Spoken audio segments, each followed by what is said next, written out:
pairs of wings, 2½ tons of baled feathers, and several large cases and boxes of stuffed birds.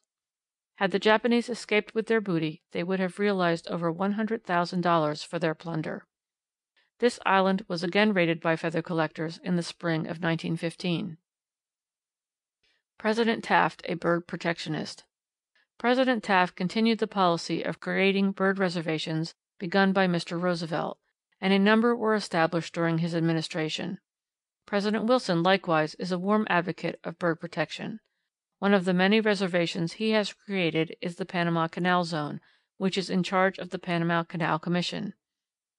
With this exception and that of the Pribilof Reservation, which is in charge of the Bureau of Fisheries, all government bird reservations are under the care of the Department of Agriculture, and their administration is directed by the Bureau of the Biological Survey.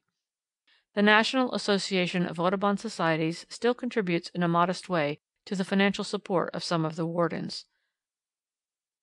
Below is given a full list of the federal bird reservations created up to January 1917.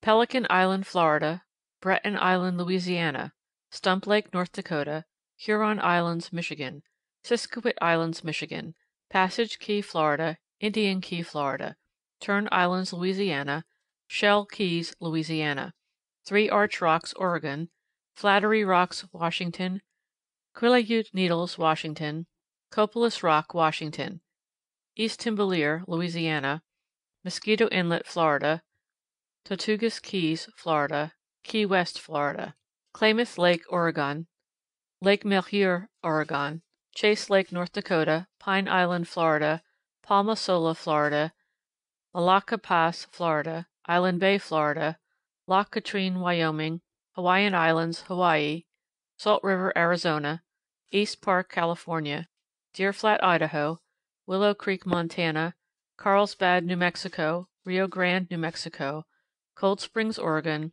Belle Fourche, South Dakota; Strawberry Valley, Utah; Keechilis, Washington; Catchis, Washington; Keelum, Washington; Cleum, Washington; Bumping Lake, Washington; Conconuli, Washington; Pathfinder, Wyoming; Shoshin, Wyoming; Minidoka, Idaho; Bering Sea, Alaska; Tuxedni, Alaska; St. Lazaria, Alaska; Yukon Delta, Alaska; Culebra, Puerto Rico; Farallone, California; Probeloff, Alaska; Bogoslov, Alaska; Clear Lake, California; Forester Island, Alaska; Hazy Islands, Alaska; Niobrara, Nebraska; Green Bay, Wisconsin; Chamiso Island, Alaska; Pishkin, Montana; Desachio Island, Puerto Rico; Gravel Island, Wisconsin; Aleutian Islands, Alaska; Walker Lake, Arkansas.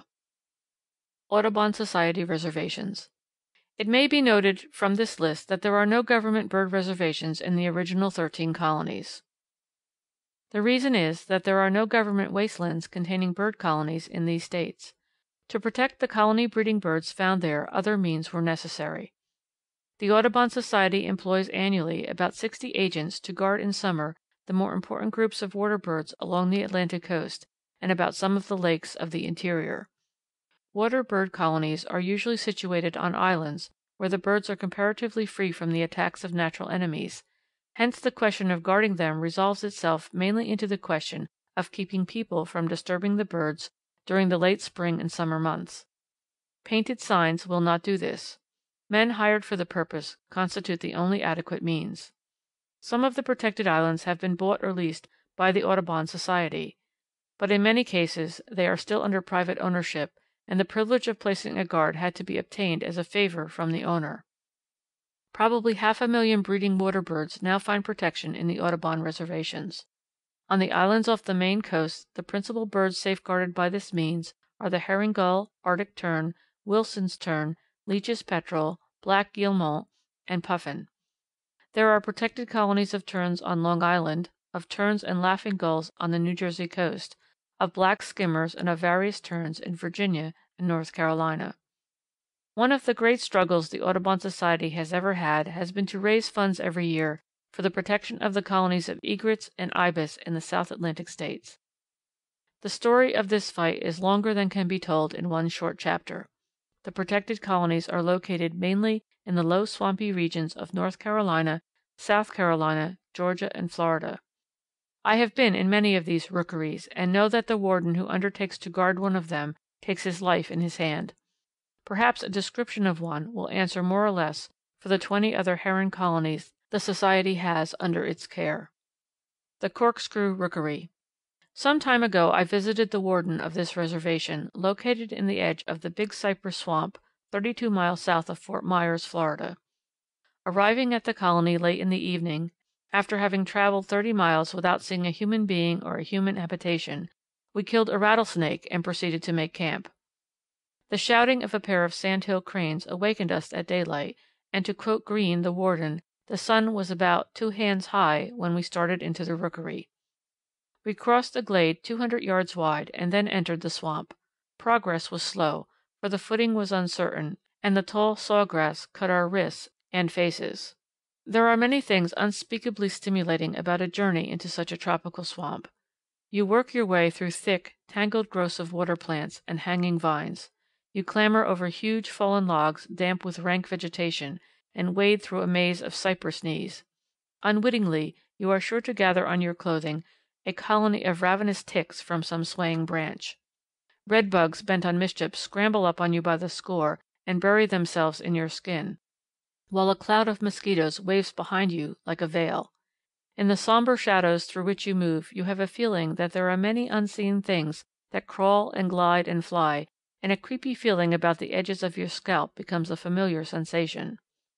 Once we came upon the trail of a bear, and found the going easier when we waded on hands and knees through the opening its body had made. In the more open places the water was completely covered with floating plants that Green called wild lettuce. These appeared to be uniform in size, and presented an absolute level surface except in a few places where slight elevations indicated the presence of inquisitive alligators, whose gray eyes we knew were watching our movements through the lettuce leaves. Although the swamp was unpleasant underfoot, we had but to raise our eyes to behold a world of beauty. The purple blossoms of air plants and the delicate petals of other orchids greeted us everywhere. From the boughs overhead, long streamers of gray Spanish moss waved and beckoned in the breeze. Still higher, on gaunt branches of giant cypresses 100 feet above our heads, great grotesque wood ibises were standing on their nests, or taking flight for their feeding grounds a dozen miles southward. We were now fairly in the midst of an immense bird city, and some of the inhabitants were veritable giants in the bird world. The body of a wood ibis is about the size of a turkey hen. Its long bare neck terminates in a most remarkable fashion, for the top of the head is not only innocent of feathers, but also destitute of skin. Flintheads the people call the bird. Its bill is nearly 10 inches long, slightly curved and very massive. Woe to the unlucky fish or luckless rat upon whom a blow falls from the flinthead's heavy beak. There were probably 100,000 of these birds inhabiting Corkscrew Rookery at the time of my visit. There were also large colonies of the smaller white ibis and several varieties of heron. 8 of the almost extinct roseate spoonbills wheeled into view above the swamp, but quickly passed from sight. The most interesting birds, those concerning which the Audubon Society is most solicitous, are the white egrets. These snowy white models of grace and beauty have been persecuted for their plumes almost to the point of extermination, and here is situated the largest assemblage of them left in Florida. These long whites are never off my mind for a minute, said the warden, as we passed to watch some fly over. 2 men came to my camp last week who thought I didn't know them, but I did. They were old-time plume hunters. They said they were hunting cattle, but I knew better. They were after egrets, and came to see if I was on guard. I told them if they saw anyone after plumes to pass the word that I would shoot on sight any man with a gun who attempted to enter the Corkscrew. I would do it, too, he added, as he tapped the barrel of his Winchester. It is terrible to hear the young birds calling for food after the old ones have been killed to get the feathers for rich women to wear. I'm not going to have my birds sacrificed that way.